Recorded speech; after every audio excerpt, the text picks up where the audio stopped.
Hello everyone, कैसे हैं आप सभी। वेलकम करती हूँ आपका एमडीलो क्लासेस में। ये जो अपनी बीएनएसएस की सीरीज कंटिन्यू चल रही है, आज अपनी चैप्टर 9 देखने वाले हैं।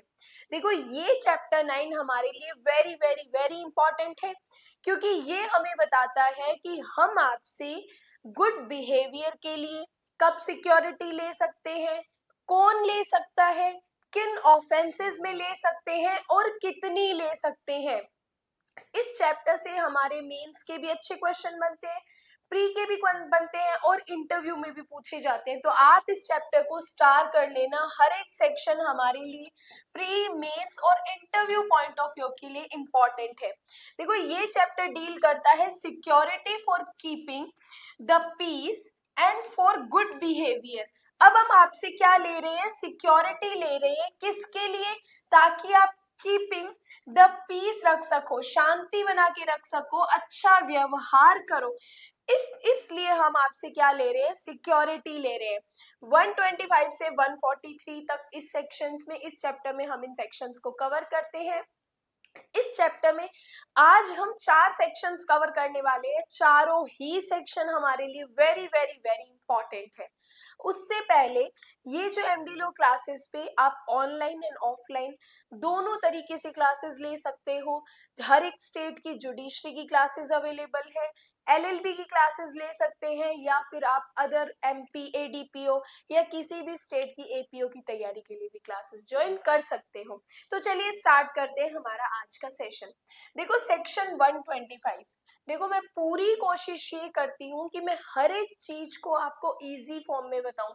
मैं जहां पर आपको ये चीज क्लियर कर देती हूँ कि ये प्री का है, तो डायरेक्ट में ही लिख दिया करो कि ये सेक्शन प्री का है, ये सेक्शन मेंस का है, ताकि जब आप रिवीजन करो तो वो चीजें आपके माइंड में आ जाए कि ये प्री पॉइंट ऑफ व्यू के लिए इंपॉर्टेंट है, इसको मुझे हाईलाइट रखना है। अब देखो, सेक्शन 25 का टाइटल ही हमारे लिए प्री पॉइंट ऑफ व्यू के लिए इंपॉर्टेंट है। एज इट इज टाइटल हमसे पूछ लेते हैं कि security for keeping peace on conviction, ये किस सेक्शन में हम पढ़ते हैं? तो आपको ध्यान रखना है, सेक्शन 125 में हम पढ़ते हैं। क्या कहा? सिक्योरिटी ले रहे हैं। किस लिए? फॉर कीपिंग पीस के लिए, शांति बनाए रखने के लिए। कब ले रहे हैं? जब कन्विक्शन हो चुका है, जब अपराध साबित हो चुका है, तब हम क्या कर रहे हैं? सिक्योरिटी ले रहे हैं। यहाँ से हमारे प्री के क्वेश्चंस भी है, तो ध्यान देना। सब सेक्शन 1 कहता है जब कोई सेशन कोर्ट, अब यहाँ पे सिक्योरिटी कौन ले रहा है? पहला सेशन कोर्ट ले रहा है, या सेकंड कहता है प्रथम श्रेणी का court, first class judicial magistrate ले रहा है। कब ले रहा है? कि किसी व्यक्ति को सबसेक्शन 2 में, अब पहले सबसेक्शन 2 हमें ये बताता है कि अगर ये अपराध किए तो आपसे सेशन कोर्ट या first class judicial magistrate security ले सकता है। अब ये सबसेक्शन 2 के ऑफेंसेस है, वो मैं भी आपको बताऊंगी। पहले इसमें समझो कि सेशन कोर्ट या फर्स्ट क्लास जुडिशियल मैजिस्ट्रेट ऐसे अपराध के लिए या ऐसे अपराध को बढ़ावा देने, मतलब अबैट करने के लिए दोषी ठहराता है, और यदि उसकी ये ओपिनियन है कि ऐसा करना जरूरी है, तब शांति बनाए रखने के लिए ऐसे व्यक्ति से सिक्योरिटी ले, और कोर्ट ऐसे व्यक्ति को सजा सुनाते समय उसे 3 साल से अनधिक, यहाँ पे एक वर्ड यूज किया गया है अनधिक, इसका मतलब होता है तक, मतलब 3 साल तक की आप सिक्योरिटी ले सकते हो कि अवधि के लिए शांति बनाए रखने के लिए एक बॉन्ड, मतलब बंद पत्र, या एक जमानत पत्र निष्पादित करने का आदेश दे सकता है, जैसा वैसा उचित समझे। तो यहाँ पर जब भी किसी सेशन कोर्ट या फर्स्ट क्लास जुडिशियल मैजिस्ट्रेट को लगता है कि किसी अपराधी से हमें सिक्योरिटी लेनी है, तो वो कितने टाइम के लिए ले सकता है? 3 साल तक के लिए ले सकता है। तो 2 क्वेश्चन, कौन ले सकता है और कितनी ले सकता है? कि when a court of session और a judicial magistrate of first class convicts a person any of the offense, कौन से ऑफेंस? जिनको सबसेक्शन 2 में बताया है, या किसी अबैटमेंट के अपराध के लिए, एंड इट्स ओपिनियन, उसकी ये राय है कि इट इज नेसेसरी, कि ये नेसेसरी है टू टेक सिक्योरिटी, सिक्योरिटी लेना, from such person, for keeping the peace, उसे परिशांति बनाए रखने के लिए जरूरी है कि उससे सिक्योरिटी ली जाए। द कोर्ट में at the time of passing sentence, जब भी वो सेंटेंस पास करेगा, सजा सुनाएगा, उस व्यक्ति को ऑर्डर देगा टू एग्जीक्यूट अ बॉन्ड और बेल बॉन्ड, उससे या तो बॉन्ड भरवाएगा, बंद पत्र भरवाएगा, या उससे जमानत पत्र भरवाएगा। किसके लिए? कीपिंग पीस के लिए। फॉर सच पीरियड, कितने पीरियड के लिए? जो नॉट एक्सेडिंग 3 इयर्स है, जो कि 3 साल तक के लिए भरवा सकता है, 3 साल से अधिक नहीं भरवा सकता। तो सब सेक्शन 1 में लिख सकते हो सेशन कोर्ट या फर्स्ट क्लास मजिस्ट्रेट 3 साल तक का बॉन्ड भरवा सकेंगे। अब देखो किन ऑफेंसेस में ये बॉन्ड भरवाया जा सकता है, तो ये हमें सबसेक्शन 2 बताता है। सबसेक्शन 2 में आप लिख सकते हो अपराध निम्नलिखित है। अब देखो सबसेक्शन 1 में निर्दिष्ट अपराध कौन से हैं? बीएनएस के चैप्टर 11 में, जो बीएनएस का चैप्टर 11 है लोक शांति वाला, के तहत दंडनीय कोई भी अपराध, या सेक्शन 193 सबसेक्शन 1 जो कि हम पढ़ते थे स्वामी और अधिभोगी वाला, जिसमें वो विधि विरुद्ध जमाव या बलवा करता है उसका दायित्व, या 196 हम पढ़ते हैं धर्म मूल वंश वाला, या 197 के राष्ट्र की अखंडता वाला के तहत दंडनीय कोई अपराध। अब चैप्टर 11 में 193, 196 और 197 में कोई अपराध किया, या ऐसा कोई अपराध जिसमें हमला, आपराधिक बल, या यहाँ पे इस वर्ड को आप लिखो रिस्ट्री करना, रिस्ट्री के लिए, या आपराधिक धमकी मतलब क्रिमिनल इंटिमिडेशन जो हम पढ़ते थे, धमकी देना, अभित्रास करना, या कोई अन्य अपराध जिसके कारण शांति भंग हुई है, या इसका इरादा या होने की संभावना ज्ञात हो। तो ये सेक्शंस हैं जिनमें सेशन कोर्ट या फर्स्ट क्लास जुडिशियल मैजिस्ट्रेट क्या कर सकते हैं? 3 साल के लिए शांति बनाए रखने के लिए सिक्योरिटी ले सकता है, जिसमें बीएनएस का जिसमें बीएनएस का चैप्टर 11 के इन सेक्शंस में हमले में, आपराधिक बल में, रिस्ट्री में, आपराधिक अभित्रास में, या कोई अदर ऑफेंस जिसमें शांति भंग हो रही है, उनमें क्या कर सकता है सेशन कोर्ट और फर्स्ट क्लास मैजिस्ट्रेट 3 साल तक के लिए या तो बॉन्ड भरवा सकता है या बेल बॉन्ड भरवा सकता है।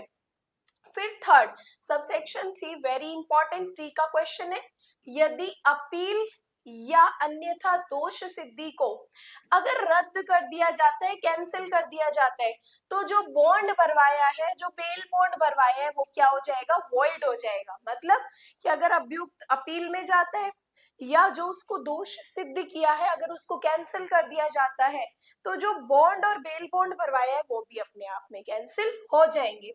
If the conviction is set aside on appeal or otherwise the bond or bail bond so executed shall become void, तो वो क्या हो जाएंगे? शून्य हो जाएंगे। देन बात करते हैं सबसेक्शन 4। अब ये जो 125 की पावर है, ये देखो ट्रायल कोर्ट तो ले ही रहा है, इसके अलावा अपीलेट कोर्ट भी ले सकता है, इसके अलावा रिविजनल कोर्ट भी ले सकता है। प्री का वेरी इंपॉर्टेंट क्वेश्चन कि सबसेक्शन 4 हमें ये कहता है कि अगर जो 125 के तहत जो ऑर्डर दिया जा रहा है 3 साल तक का बेल बॉन्ड और बेल बॉन्ड भरवाने का, वो ऑर्डर अपीलेट कोर्ट भी दे सकता है और वो ऑर्डर रिविजनल कोर्ट भी दे सकता है कि an order under this section may also be made by an appellate court और by a court when exercising its powers of revision, जब वो अपनी रिवीजन की पावर कर रहा है तब भी वो उसे यूज कर सकता है। देन बात करते हैं सेक्शन 126। तो 125 वेरी इंपॉर्टेंट है, दोष सिद्धि पर परिशांति कायम रखने के लिए प्रतिभूति कौन ले रहा है? सेशन कोर्ट ले रहा है, फर्स्ट क्लास जुडिशियल मैजिस्ट्रेट ले रहा है। कब कितने टाइम तक की ले रहे हैं? 3 साल तक की ले रहा है। किन ऑफेंसेस में ले रहा है? बीएनएस के चैप्टर 11 में, 196 में, 197 में, हमले में, आपराधिक बल में, रिस्ट्री में, या अदर ऑफेंसेस जिसमें भी शांति भंग हो रही है उनमें ले सकता है। देन बात करते हैं सेक्शन 126 की। 126 कह रहे हैं अब हम सिक्योरिटी ले रहे हैं किसके लिए? शांति बनाए रखने के लिए। अदर ऑफेंसेस 125 को छोड़ के बाकी जितने भी ऑफेंसेस हो रहे हैं उनमें भी हम क्या कर सकते हैं? सिक्योरिटी ले सकते हैं फॉर कीपिंग पीस के लिए।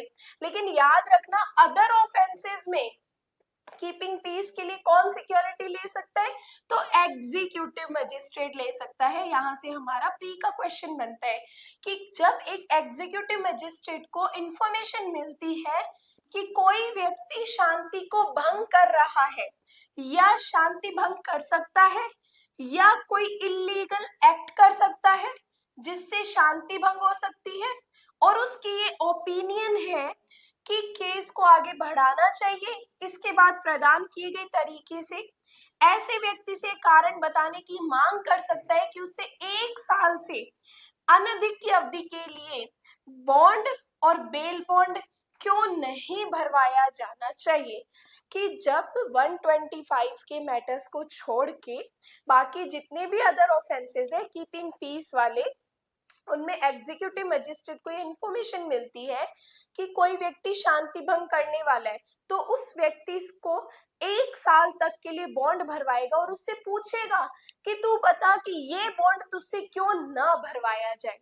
तो यहाँ से हमारा प्री का क्वेश्चन बनता है कि when an executive magistrate receives information that any person is likely to commit a breach of peace, वो शांति को भंग कर सकता है और डिस्टर्ब कर सकता है पब्लिक ट्रैंक्विलिटी को, और to do any wrongfully act, वो कोई गलत काम भी कर सकता है, सदोष कार्य कर सकता है, that may probably occasion a breach of the peace और disturb public tranquility, and is of opinion that there is a sufficient ground for proceeding, की कार्यवाही करने के लिए पर्याप्त आधार है, ही मे in the manner hereinafter provided require such person to show cause why he should not be ordered to execute a bond or bail bond, कि तू बता कि हम तुझसे बेल बॉन्ड और बॉन्ड क्यों ना ले, keeping the peace for such period not exceeding 1 year, सिर्फ 1 साल तक के लिए ले सकता है वो जुडिशियल मैजिस्ट्रेट जैसा, ठीक समझे।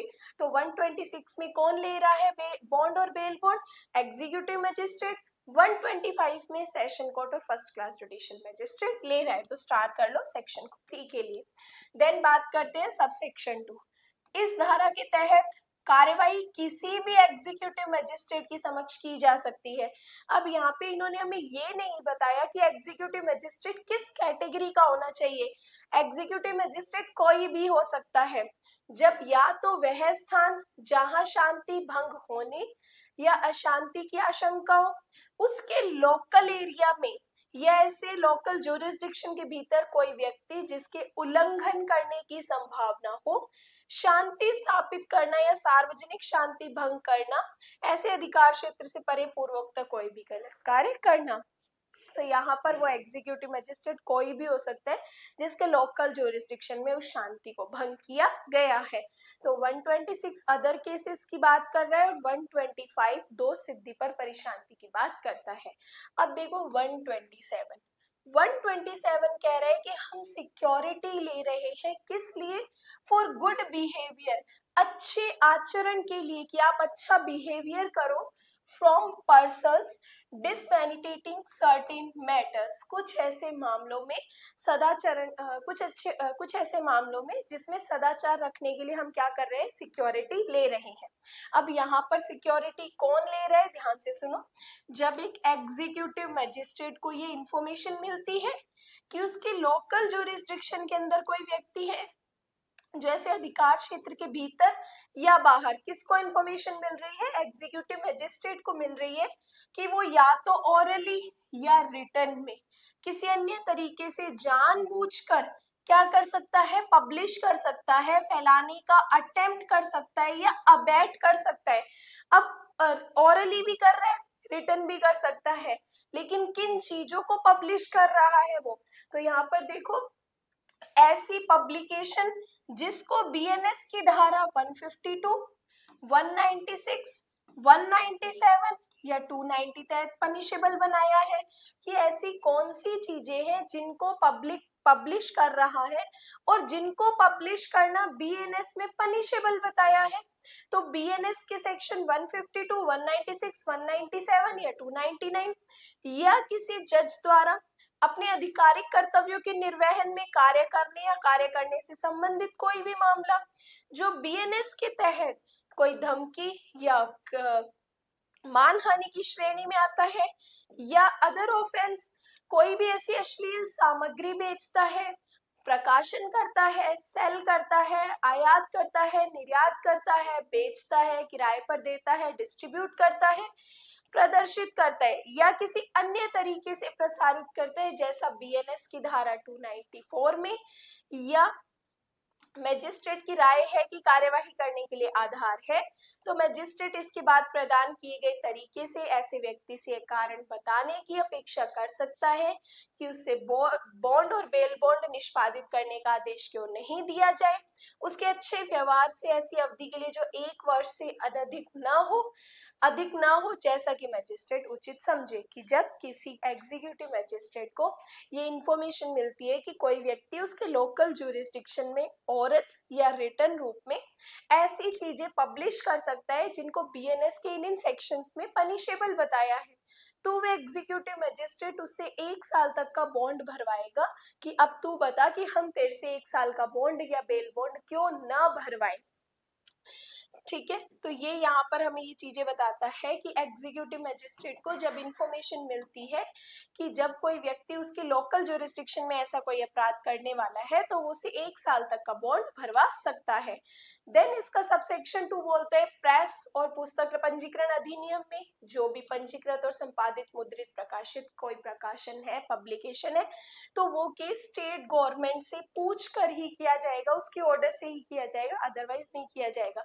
क्योंकि कुछ पब्लिकेशन ऐसे होते हैं जिनको परमिशन मिली होती है 1867 के एक्ट में, तो अगर ऐसा कोई पब्लिकेशन है तो देन स्टेट गवर्नमेंट से पूछ के ही आप उस पर ऑब्जेक्शन क्लेम कर सकते हो। देन बात करते हैं 128 बात करता है सस्पेक्टेड पर्सन की। जो संदिग्ध व्यक्ति होते हैं उनसे हम सिक्योरिटी ले रहे हैं उनके गुड बिहेवियर के लिए, अच्छे व्यवहार के लिए। कौन ले रहा है? पी का क्वेश्चन एग्जीक्यूटिव मैजिस्ट्रेट ले रहे हैं। को ये जब इंफॉर्मेशन मिलती है कि उसके लोकल ज्यूरिस्डिक्शन में कोई व्यक्ति अपनी उपस्थिति छुपाने के लिए सावधानी बरत रहा है, या ये रीजन है कि वह कॉग्निजेबल ऑफेंस करने के ऑब्जेक्ट से ऐसा कर रहा है, तो वो एग्जीक्यूटिव मैजिस्ट्रेट इसके बाद दिए गए तरीके से ऐसे व्यक्ति से कारण बताने की अपेक्षा की जाती है कि उसे अपने अच्छे व्यवहार के लिए 1 वर्ष से अधिक की अवधि के लिए बॉन्ड और बेल बॉन्ड एग्जीक्यूट करने का ऑर्डर क्यों नहीं दिया जाए, जैसा मैजिस्ट्रेट ठीक समझे। तो जब 128 में कब हम सिक्योरिटी ले रहे हैं? जब कोई व्यक्ति अपनी उपस्थिति को छिपा रहा है या कोई कॉग्निजेबल ऑफेंस कर रहा है या करने वाला है, तब एग्जीक्यूटिव मैजिस्ट्रेट उसे 1 साल तक का बॉन्ड और बेल बॉन्ड भरवाएगा और पूछेगा कि बता तुझसे हम बॉन्ड और बेल बॉन्ड क्यों नहीं ले। तो ये सेक्शन हमने 125 से 128 में पढ़ा। उसके बाद हम बात करेंगे सेक्शन 129। 129 हमें कहता है हैबिचुअल ऑफेंडर के बारे में, कि जो पर्सन हैबिचुअल है, जिसकी आदत है बार बार अपराध करने की, देन उससे सिक्योरिटी कौन लेगा, कितनी लेगा, वो हम नेक्स्ट क्लास में पढ़ेंगे। उसके अलावा 125 से 129 तक हमें ये बताता है कि सिक्योरिटी कौन और कितनी लेगा, लेकिन लेगा कैसे, इसका प्रोसेस क्या होगा, ये हम पढ़ते हैं 130 से। तो इसका प्रोसीजर 130 के बाद दिया गया है 143 तक, तो ये बाकी का प्रोसेस हम नेक्स्ट क्लास में पढ़ेंगे। तो ये जैसे जैसे मैं आपको चीजें बता रही वैसे वैसे आप अपने इसके साथ नोट्स प्रिपेयर कर सकते हैं। कोई भी अदर डाउट है तो आप मुझसे कमेंट्स में पूछ सकते हैं। क्लास कैसी लगी हो, अच्छा समझ आ रहा है तो लाइक और कमेंट्स जरूर करना। बाकी आज के लिए धन्यवाद।